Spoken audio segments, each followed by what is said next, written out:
1. Implementing peace. Petro's first challenge is to revive the faltering peace process with the FARC and to speed up the implementation of the 2016 agreement. Over the past 6 years, no significant progress has been achieved on more than half of the negotiated reforms. So if the current trends continue, many of the measures stipulated in the agreement will most likely never be put into practice. Let's take a closer look. The FARC peace agreement foresees a moderate land reform and the implementation of a rural development plan. Progress, however, has been very slow. The peace deal sets a goal of allocating 3 million hectares of private lands to small peasants and ethnic minorities.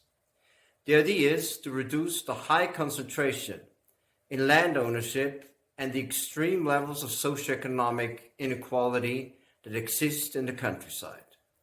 As we speak, over 80% of Colombia's arable land is privately owned.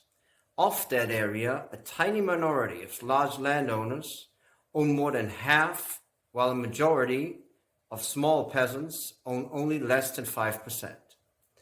Unlike his far-right predecessor, Ivan Duque, Petro has supported the land reform efforts of the FARC deal. Yet on the ground, the resistance from large landowners and cattle ranchers, who often work with right-wing paramilitaries, drug traffickers, and members of the Colombian military, is often fierce and violent.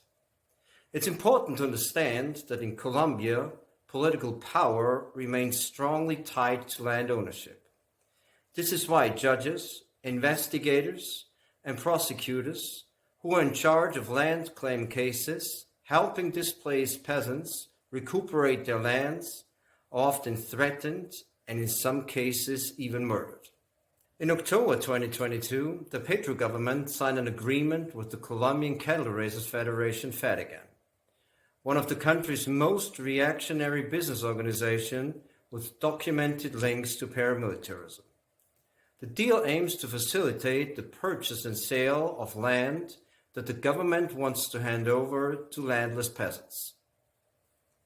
The violence and the problems related to land restitution are, however, not the only obstacles to peace in the countryside. Over the past years, the expansion of large-scale mining and energy operations and cash crop agribusiness has often come with irreversible damage to the environment in the form of water contamination, soil degradation, and deforestation. In many cases, extractivist mega-projects have also been a driving force behind the dispossession and the forced displacement of local communities. The FARC peace agreement also aimed to foster political participation in Colombia.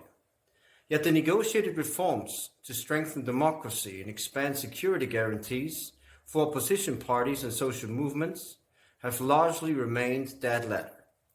To this day, social leaders, environmental activists, trade unionists, human rights defenders, students, critical journalists, and also demobilized FARC members are intimidated, threatened, and murdered on a regular basis.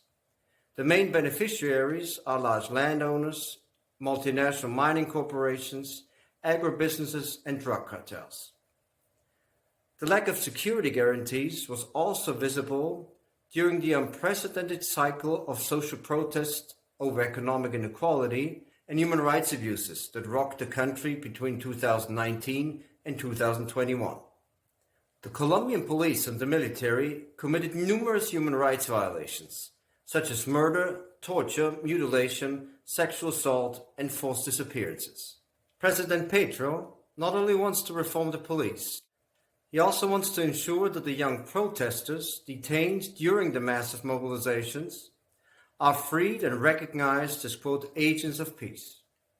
With regards to protecting and compensating the more than 9 million victims of Colombia's armed conflict, little to no progress has been made. As mentioned before, the restitution of stolen land to displaced peasants is advancing very slowly, if at all. The same goes for the government's pledges to improve the victims' access to public goods and services, and to invest in the economic, social, and cultural development of the most abandoned and war-torn territories in the countryside. The state measures to combat impunity for serious human rights violations have thus far also been inadequate.